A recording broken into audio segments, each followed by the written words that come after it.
Prince William has drawn a definitive, unyielding line in the sand, not against the massive scandal that has rocked the foundations of the British monarchy, but against the man who caused it.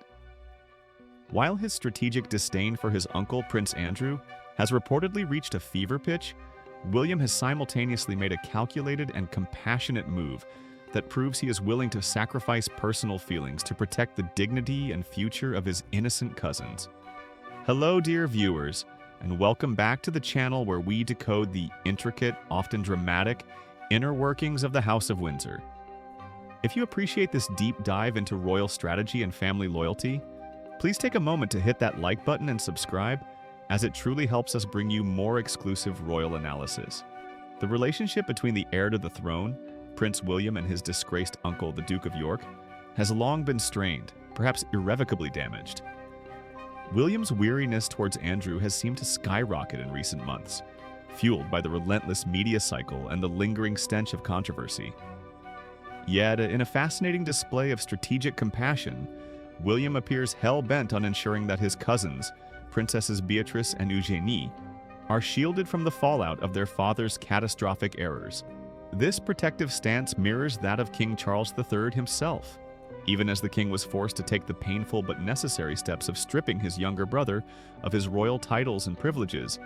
Charles has carefully maintained a connection with the former York sisters, keeping them tethered to charitable causes close to the monarch's heart. This is not mere sentimentality. It is a cold, hard calculation about the future of the streamlined monarchy and the principle of inherited accountability. Royal author Robert Jobson, a respected voice on the inner machinations of the palace, recently shed light on the heir's true sentiments in a revealing piece for Hello magazine. Jobson detailed the sheer exhaustion William feels regarding the ongoing Andrew saga. Those closest to the Prince of Wales, Jobson reported, confirm that William is utterly weary of the hysteria around Andrew, the outrage, the noise, the moral grandstanding. Think about that for a moment. William is not just frustrated, he is weary. He is tired of the constant, unending circus, the moral outrage that perpetually surrounds his uncle, and the grandstanding that inevitably accompanies any discussion of the Duke of York. For a man focused entirely on the modernization and stabilization of the monarchy alongside his father, this perpetual drama is a massive, exhausting distraction. He recognizes that the scandal itself is a toxin that pollutes the public perception of the entire institution. However, when the conversation shifts from the father to the daughters, William's position becomes crystal clear and undeniably direct. Beatrice and Eugenie must not be punished for their father's alleged sins. This distinction is crucial to understanding the strategic maneuvering currently underway within the senior ranks of the royal family. The palace understands that while Andrew's actions demanded decisive and immediate separation from the firm, his daughters are innocent bystanders caught in the crossfire. Mr. Jobson admitted that the necessary action was taken by King Charles in consultation with his eldest son and heir, and it had to be. There was simply no other choice if the monarchy was to maintain its credibility and public trust following the egregious events that led to Andrew's effective banishment from public life. But the crucial caveat remains. The punishment must fit the crime, and the accountability must be correctly assigned. Jobson elaborated on this principle, emphasizing that this protective approach toward the princesses is not driven by emotional softness. It is not sentimentality. It is judgment, he stated firmly. The core principle guiding the King and the Prince of Wales is that accountability belongs to Andrew, not to his daughters. This principle of isolating the guilty party while safeguarding the innocent periphery has manifested in a profoundly public gesture of solidarity, a signal that the future of the House of Windsor intends to keep a bridge open to these two non-working royal members. Royal commentator Neil Sean, speaking recently to Fox News, revealed the tangible evidence of this solidarity in a powerful demonstration of unity and acceptance. Princesses Beatrice and Eugenie have received coveted invitations to the annual Together at Christmas carol service hosted by Catherine, the Princess of Wales. For those watching the nuances of royal protocol, this invitation is far more than just a piece of festive stationery. It is a highly significant public endorsement, The Together at Christmas service held at Westminster Abbey has quickly become a signature event for the Princess of Wales, a platform she uses to highlight causes close to her heart and to showcase her growing role as the future Queen Consort. Mr. Sean underscored the importance of this detail. This is Catherine's project, and she has the final say, very similar to the way Prince William operates Earthshot. This means the decision to include Beatrice and Eugenie was not a mere administrative oversight or a generalized blanket invitation. It was a deliberate, purposeful choice made by the Princess of Wales, likely in full consultation with William, to project an image of familial warmth and cohesion, despite the shadows cast by Andrew. Above all else, the royal family is desperately keen to be seen as united, particularly amid what has been universally acknowledged as a very difficult year. The past 12 months have been riddled with health scares, ongoing tensions with the Sussexes, and the persistent, if subdued, presence of the Andrew controversy lurking in the background. A strong, unified showing at one of the year's most high-profile televised events is paramount for audience retention and public morale.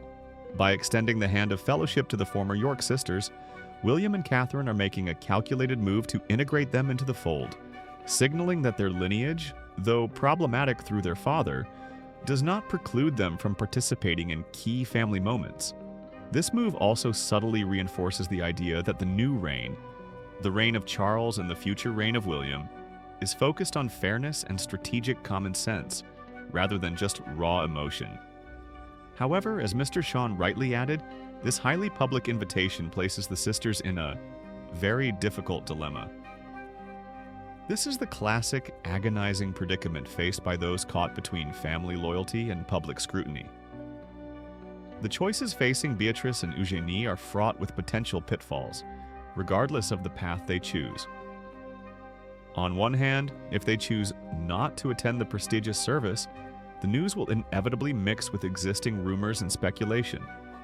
The media narrative will instantly shift, suggesting they are snubbing the invitation.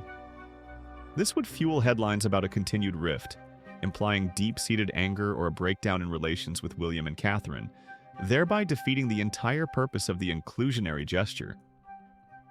On the other hand, and perhaps more dauntingly, if they do attend, they know with absolute certainty that there could be a massive media circus with them at the center of attention.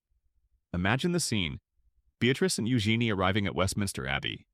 Every camera lens, every reporter's microphone, and every social media feed will instantly pivot to them. Their attire, their expressions, and their interactions with William and Catherine will be scrutinized, dissected, and analyzed for hidden meaning. The focus will momentarily shift from the charitable message of the service to the underlying family drama, the very thing William is so weary of. This is the impossible tightrope walk that Beatrice and Eugenie have been forced onto, simply by virtue of their birth. They are working professionals, not senior working royals, yet they carry the weight of their father's legacy every time they step out in public. The inclusionary move by William and Catherine is a strategic kindness, but it forces the princesses to make a choice between two equally damaging public narratives. It's a testament to the enduring difficulty of their position. They are loyal to their father, yet they rely on the goodwill of the monarchy's future leaders. We must remember that unlike their cousins, Beatrice and Eugenie receive no public funding. They have forged independent careers, Beatrice in finance and technology, and Eugenie in the art world. Their ability to maintain their professional lives requires a careful distance from the daily royal drama. Being thrust back into the white-hot center of the media spotlight, even for a positive event like a carol service, risks undermining the carefully constructed stability of their professional identities. Yet, the message from the palace is clear. Attendance would be seen as a necessary demonstration of family loyalty and a powerful visual counter-narrative to the endless reports of royal feuds. It would publicly endorse the leadership of the Prince and Princess of Wales and signal their acceptance of the new, streamlined firm. The king's decision, enacted in consultation with William, to keep Beatrice and Eugenie involved in specific, less high-profile patronages, shows a long-term plan. Charles recognizes that these two women, despite their complicated parentage, hold a unique place in the family structure. They represent a connection to the late Queen Elizabeth II, and their presence at certain events lends legitimacy and continuity. The fact that they were included in Charles's post-coronation birthday honors list for their involvement in key causes further cemented their status as valued, if non-senior, members of the extended family. William and Catherine are now building upon this foundation, using the festive season to solidify the message that the actions of one man, Andrew, will not be allowed to define the lives of his daughters. This entire episode is a microcosm of the challenges facing the modern monarchy. How do you maintain the principle of merit and accountability while preserving the integrity of the family unit? How do you streamline the institution without appearing ruthless? William's weariness toward Andrew is understandable. He is the future king, and he cannot afford persistent threats to the crown's stability. He views the noise and hysteria around Andrew as an impediment to his serious work. His focus is on issues like mental health, conservation, and the Earthshot Prize, global forward-looking initiatives. The Andrew drama is a backward-looking anchor, but his commitment to his cousins speaks volumes about his character and his understanding of the long game. He knows that alienating Beatrice and Eugenie would only create more internal friction and provide endless fodder for division among the royal observers. By extending grace to them, he reinforces the image of a strong, forgiving, and strategically intelligent future king. The princesses now face their moment of truth. Do they brave the media storm to show allegiance and secure their place within the inner circle of the future king and queen? Or do they protect their privacy and professional lives, risking the appearance of a snub? Whatever their decision, it will be analyzed, scrutinized, and interpreted as a major signpost regarding the health of the royal family in the new era. This Christmas service invitation is not just an opportunity. It is a profound test of loyalty and nerve for Beatrice and Eugenie, orchestrated by a Prince of Wales determined to clean up the messes left by the past while protecting the innocent for the future. What are your thoughts on this strategic move by Prince William and Princess Catherine? Do you believe Beatrice and Eugenie should attend the service, knowing the media frenzy it will cause, or should they prioritize their privacy and avoid the spotlight? Let us know your perspective in the comments below. Thank you so much for watching, and remember to hit that subscribe button for more exclusive insight into the royal family. We'll be tracking this story closely. Until next time, take care.